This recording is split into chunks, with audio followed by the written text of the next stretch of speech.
Hi everyone, hope you're all doing well. I will be discussing David Bush and his article on latrines on Johnson Island during the Civil War.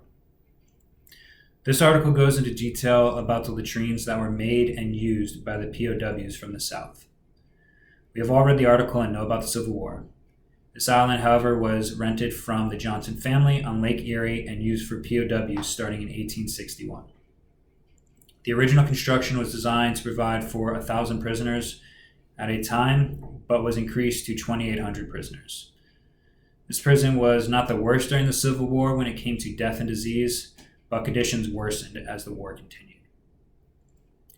This site shows the true extent of the archaeological dig can reveal the history of a past event. The artifacts and features that were found led to many theories about the prisoners, with many being proven. The main location of artifact discoveries were in the 60 latrines on the island. However, due to the construction that happened after the war, not all latrines were able to be excavated. There have been 11 latrines identified, with 8 of them being investigated. Over the years, construction on the prison continued, and more latrines were built to accommodate the growing number of prisoners. The latrines at Johnson Island are better documented than almost any other encountered.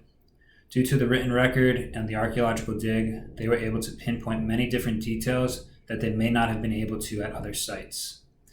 Once latrines were built and put into use, the only records we have is the archaeological record and the artifacts found in these latrines. The latrines had many different items found in them, from biological waste, contrabanded materials, personal items, and tunneling for escape. The most common item found in latrines were buttons. They either fell off clothes or were being carried by prisoners that were making Union uniforms for escape. One of the interesting facts about the buttons is that they were the only artifact that was discovered at a continuously steady rate throughout the war. So my question to you is, what do you think the reason is for the buttons not losing quality or quantity throughout the prison was? Other items that were found that helped tell the culture and history of this prison were faunal remains. The interesting part of this amounts and when they were deposited. By 1864, the amount of faunal remains was much higher in the latrines. This is due to the fact that as the war went on, supplies were not as easy to come by. So prisoners were left to eat rodents, rabbits, fish, birds, and they even had a dog. There was also evidence of alcoholic drinks in the prison. One specific latrine is Building Block 1 from 1864, shows signs that the prisoners received special treatment. The amount of alcohol in this latrine was far more than any other, leading to believe that these prisoners were of higher importance. Medicine also shows how the war had progressed with the findings of these latrines. The latrines built later in the war had far less quantity of medicine bottles discovered than those latrines built at the start of the war.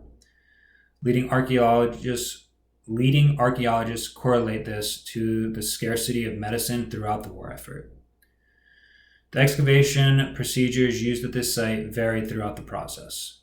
The first approach was to fully expose the feature and then bisect it lengthwise, excavating one half at a time. Normal mapping and photography were done at each level of stratigraphy. A second method was used during the second year of excavating. The method here was to dig by each level of stratigraphy. This was so that they could tell the difference between each level of the stratigraphy. This site is a clear example of how the archaeological record can paint a better picture for the time period. The breakdown of how this prison was run and how the POWs were treated is shown just in excavating these latrines. By working with the written record, and they were able to put together a telling story of the history of this prison. Thank you guys for listening, and I'll see you in class.